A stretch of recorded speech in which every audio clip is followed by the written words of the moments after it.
আসসালামু আলাইকুম। আপনাদের আমন্ত্রণ জানাবো আইডেস্কে। শুরুতেই জানাবো শিরোনাম। বাংলাদেশের সর্বশেষ গুরুত্বপূর্ণ আপডেট সংবাদ আপনাকে স্বাগত। শুরুতেই সংবাদ শিরোনাম, পরে বিস্তারিত। শুরুতেই জানাবো অনির্বাচিত সরকার করিডোর দেওয়ার এখতিয়ার রাখে না বলছে বিএনপি। অন্তর্বর্তীকালীন সরকার রাজনৈতিক দলগুলোর সঙ্গে আলোচনা ছাড়াই মিয়ানমারের রাখাইনে মানবিক করিডোর দেওয়ার সিদ্ধান্তে ক্ষুব্ধ প্রতিক্রিয়া ব্যক্ত করেছে। দেশের নিরাপত্তা এবং সার্বভৌমত্ব সংক্রান্ত বিষয়ে জনগণের ম্যান্ডেটবিহীন একটি অনির্বাচিত সরকারের এমন সিদ্ধান্ত নেয়ার এখতিয়ার নেই বলেও মনে করে দলটি। এ বিষয়ে তাই সরকারকে পরামর্শ দিয়েছে তারা। জানাবো গাজায় ইসরায়েলি হামলায় নিহত আরও ৫১ জন নিরীহ ফিলিস্তিনি। ফিলিস্তিনের অবরুদ্ধ গাজা ভূখণ্ডে ইসরায়েলি হামলায় একদিনে আরও ৫১ জন নিরীহ ফিলিস্তিনি নিহত হয়েছে। আহত হয়েছে আরও শতাধিক মানুষ। এ পর্যন্ত উপত্যকায় নিহতের মোট সংখ্যা দাঁড়ালো ৫২,৩৬৫ জনে। তবে গাজা সরকারি হিসেবে নিহতের সংখ্যা ৬২,৭০০ জনে পৌঁছে গেছে। এরপর জানাবো ভারত ও পাকিস্তানের সেনাদের মধ্যে টানা ষষ্ঠ দিনের মতো আবারও গোলাগুলি। পাকিস্তান সেনাবাহিনী জম্মু ও কাশ্মীরের পারগাওয়াল সেক্টরের আন্তর্জাতিক সীমান্তের ওই পার থেকে ভারতীয় সেনাদের লক্ষ্য করে গুলি শুরু করে এতে উত্তেজনা ছড়ায়। একই সময় অন্য এলাকাতেও গুলির শব্দ পাওয়া গেছে। টানা ষষ্ঠ দিনের মতো এই গুলির ঘটনা ঘটে। এদিকে পাকিস্তানে ধরা পড়ল ভারত প্রশিক্ষিত এক ভয়ানক সন্ত্রাসী, মিলল ড্রোন এবং বিস্ফোরক। পাকিস্তান সেনাবাহিনীর প্রেস ব্রিফিংয়ের দাবি, পহেলগাঁওয়ে হামলার পর ভারতের অভিযানের জবাবে পাকিস্তান সেনাবাহিনী মঙ্গলবার এক গুরুত্বপূর্ণ প্রেস ব্রিফিং করেছেন। তারা ভারত সরকারের পৃষ্ঠপোষকতায় দেশের অভ্যন্তরে সন্ত্রাসের অকাট্য প্রমাণ হাতে পেয়েছে। আজ এক প্রতিবেদনে এই তথ্য জানিয়েছে দ্য এক্সপ্রেস ট্রিবিউন। এবারে জানাবো বেলুচিস্তানে ট্রেন ছিনতাইয়ে ভারতের সংশ্লিষ্টতার বিশ্বাসযোগ্য প্রমাণ রয়েছে বলছে পাকিস্তান। জাতিসংঘে নিযুক্ত এক পাকিস্তানি কূটনৈতিক দাবি করেছেন পাকিস্তানের বেলুচিস্তানে গত মাসে জাফর এক্সপ্রেস ট্রেন ছিনতাইয়ের ঘটনায় ভারতের সংশ্লিষ্টতার বিশ্বাসযোগ্য প্রমাণ ইসলামাবাদের হাতে রয়েছে। আজ এক প্রতিবেদনে খবর দিয়েছে দ্য এক্সপ্রেস ট্রিবিউন এবং বার্তা সংস্থা রয়টার্স। প্রিয় দর্শক, এতক্ষণ শুনছিলেন সংবাদ শিরোনাম, এবারে বিস্তারিত। তবে তার আগে বন্ধুরা, অনুরোধ থাকবে এই সংবাদটিতে একটি লাইক দিন। এই চ্যানেলে আপনি নতুন হয়ে থাকলে আমাদের সংবাদটি দেখতে দেখতে চ্যানেলটি সাবস্ক্রাইব করে রাখুন। কমেন্ট করে আপনার মূল্যবান মতামত জানিয়ে দিন। এবারে বিস্তারিত। বিএনপির স্থায়ী কমিটির বৈঠক, অনির্বাচিত সরকারের করিডোর দেওয়ার এখতিয়ার নেই বলছে বিএনপি।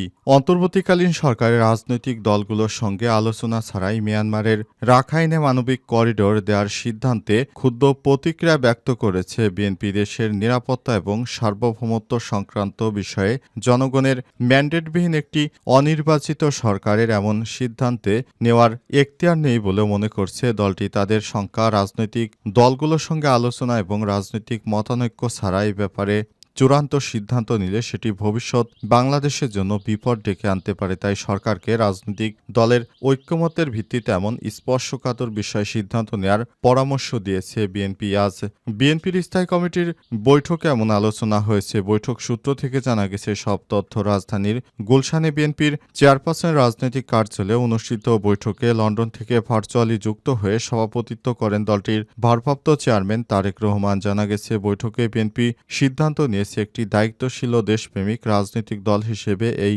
ইস্যুতে তাদের মিত্র দলগুলোর সঙ্গে আলোচনা করবে। এই ইস্যুতে ভারত ও চীনের মনোভাবও পর্যবেক্ষণ করবে। একই সঙ্গে রাখাইনে বাস্তব পরিস্থিতি এবং তা নিয়ে অন্তর্বর্তীকালীন সরকার কি করছে তার জন্য তথ্য উপাত্ত সংগ্রহ করবে। এরপর সংবাদ সম্মেলন করে যৌক্তিকতা নিয়ে জাতির সামনে পুরো বিষয়টি তুলে ধরবে। পাশাপাশি সেখানে জনগণের ম্যান্ডেটবিহীন একটি অনির্বাচিত সরকার যে এই ধরনের স্পর্শকাতর ইস্যুতে সিদ্ধান্ত নেয়ার ইখতিয়ার নেই সে বিষয়টি তুলে ধরবে তারা। জানতে চাইলে বিএনপির স্থায়ী কমিটির সদস্য ড খন্দকার মোশারেফ হোসেন বলেছেন, আমরা এখনো বিষয়টা রাখাইনের মানবিক করিডোর দেয়া পুরোপুরি জানি না। পত্রপত্রিকায় দেখেছি সরকারের একতরফাভাবেই দেশের জনগণ তথা রাজনৈতিক দলগুলোর সঙ্গে কোনো আলাপ আলোচনা না করে এই ধরনের একটি গুরুত্বপূর্ণ সিদ্ধান্ত নিয়েছে।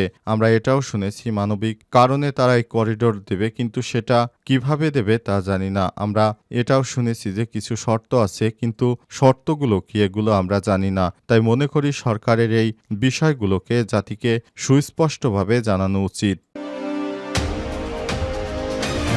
গাজায় ইসরায়েলি হামলায় নিহত আরও ৫১ জন নিরীহ ফিলিস্তিনি। ফিলিস্তিনের অবরুদ্ধ গাজা ভূখণ্ডে দখলদার ইসরায়েলি হামলায় একদিনে আরও ৫১ জন নিরীহ ফিলিস্তিনি নিহত হয়েছে। আহত হয়েছে আরও শতাধিক। এতে অবরুদ্ধ এই উপত্যকাটিতে নিহতের মোট সংখ্যা প্রায় ৫২,৩৬৫ জনে পৌঁছেছে। এছাড়াও গত ১৮ মার্চ গাজায় নতুন করে ইসরায়েলি হামলা শুরু হওয়ার পর থেকে প্রায় ২,৩০০ জন ফিলিস্তিনি নিহত হয়েছে। আজ এই প্রতিবেদনে এই তথ্য জানিয়েছে বার্তা সংস্থা আনাদুল এজেন্সি। প্রতিবেদনে বলা হয়েছে, গাজা উপত্যকায় গত ২৪ ঘণ্টায় ইসরায়েলি হামলায় আরও ৫১ জন নিরীহ ফিলিস্তিনি নিহত হয়েছে, যার ফলে ২০২৩ সালের অক্টোবর থেকে ইসরায়েলে গণহত্যামূলক আগ্রাসনে ভূখণ্ডটিতে মোট মৃতের সংখ্যা বেড়ে ৫২,৩৬৫ জনে পৌঁছেছে বলে মঙ্গলবার গাজার স্বাস্থ্য মন্ত্রণালয় জানিয়েছে। মন্ত্রণালয়ের এক বিবৃতিতে বলা হয়েছে, গত ২৪ ঘণ্টায় ইসরায়েলি আক্রমণে আহত হওয়া আরও ১১৩ জনকে গাজার বিভিন্ন হাসপাতালে নেওয়া হয়েছে। এর ফলে সংঘাতের শুরু থেকে আহতের সংখ্যা বেড়ে ১,১৭,৯০৫ জনে পৌঁছেছে। অনেক মানুষ এখনও ধ্বংসস্তূপের নিচে এবং রাস্তায় পড়ে থাকলেও উদ্ধারকারীরা তাদের কাছে পৌঁছাতে পারেনি। প্রায় ১৭ মাস ধরে গাজা ও ইসরায়েল যুদ্ধের কখন যে অবসান হবে পুরো বিশ্ব এখনও বলতে পারছে না। অনেকেই মধ্যস্থতাকারী হিসেবে যুদ্ধ বন্ধ করার চেষ্টা করলেও ব্যর্থ হয়েছে সবাই। এর মধ্যে উল্লেখযোগ্য অংশীদার হচ্ছে মিশর, কাতার, সৌদি আরব সহ আরব বিশ্বের বিভিন্ন দেশ ও যুক্তরাষ্ট্র। ভারত ও পাকিস্তানের সেনাদের মধ্যে টানা ৬ষ্ঠ দিনের মতো গোলাগুলি চলছে। পাকিস্তান সেনাবাহিনী জম্মু ও কাশ্মীরের পারগল সেক্টরে আন্তর্জাতিক সীমান্তের ওপার থেকে ভারতীয় সেনাদের লক্ষ্য করে গুলি শুরু করে। এতে উত্তেজনা ছড়ায়। একই সময় অন্য এলাকাতেও গুলির শব্দ পাওয়া গেছে। টানা ৬ষ্ঠ দিনের মতো এই গুলির ঘটনা ঘটেছে। গতরাত থেকে বুধবার ৩০ এপ্রিল নিয়ন্ত্রণ রেখার কাছে জম্মু ও কাশ্মীরের সীমান্তে এই গোলাগুলির ঘটনা ঘটে। খবর ভারতীয় সংবাদ মাধ্যম এনডিটিভির। ভারতীয় সেনাবাহিনীর এক বিবৃতিতে জানানো হয়েছে, মঙ্গলবার রাত থেকে বুধবার ভোরের মধ্যে নিয়ন্ত্রণ রেখার কাছে জম্মু কাশ্মীরের নওশেরা, সুন্দরবানি এবং আখানুর সেক্টরে গুলি চালায় পাকিস্তান সেনারা। বিনা প্ররোচনায় নিয়ন্ত্রণ রেখার অপর প্রান্ত থেকে গুলি চালানো হয়। এতে পাল্টা গুলি করে জবাব দেয় ভারতীয় বাহিনী। এই সংঘাতে অযাচিত ছোট অস্ত্র ব্যবহারের অভিযোগ রয়েছে ভারতের বিরুদ্ধে। দেশটি বলছে, পাকিস্তান যুদ্ধবিরতি লঙ্ঘন অব্যাহত রেখেছে। আন্তর্জাতিক সীমান্তে গোলাগুলি ভারত ভালোভাবে নিচ্ছে না। প্রতিবারই ভারতীয় সেনারা উপযুক্ত জবাব দিয়েছে। এর আগে সোমবার ২৮ এপ্রিল রাতে দুই দেশের সেনাদের মধ্যে গোলাগুলি হয়। ওই দিনও পরিমিত ও কার্যকরভাবে জবাব দেওয়ার কথা জানায় ভারতীয় সেনাবাহিনী। গত বৃহস্পতিবার রাত থেকে পাকিস্তানি সেনাদের সঙ্গে ভারতীয় সেনাদের গোলাগুলির ঘটনা ঘটেছে। এতে এখন পর্যন্ত কোনো হতাহতের খবর পাওয়া যায়নি। গত সপ্তাহে জম্মু ও কাশ্মীরের পেহেলগাঁওয়ে সন্ত্রাসী হামলার পর থেকে ভারত ও পাকিস্তানের মধ্যে উত্তেজনা তীব্র আকার নিয়েছে। ২২ এপ্রিল পেহেলগাঁওয়ে মিনি সুইজারল্যান্ড নামে পরিচিত এলাকায় ছুটি কাটাতে আসা ২৬ জন পর্যটককে পাকিস্তান সমর্থিত সন্ত্রাসীরা গুলি করে হত্যা করে।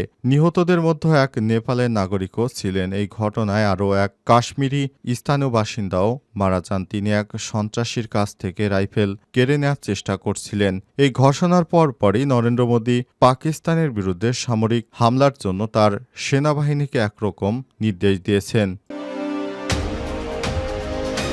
পাকিস্তানে ধরা পড়ল ভারতের প্রশিক্ষিত সন্ত্রাসী মিলল ড্রোন এবং বিস্ফোরক। পাকিস্তান সেনাবাহিনীর প্রেস ব্রিফিংয়ের দাবি, পহেলগাঁওয়ে হামলার পর ভারতের অভিযোগের জবাবে পাকিস্তান সেনাবাহিনী এক গুরুত্বপূর্ণ প্রেস ব্রিফিংয়ে দাবি করেছে তারা ভারতীয় সরকারের পৃষ্ঠপোষকতায় দেশের অভ্যন্তরে সন্ত্রাসের অকাট্য প্রমাণ হাতে পেয়েছে। আজ এক প্রতিবেদনে খবর দিয়েছে দ্য এক্সপ্রেস ট্রিবিউন।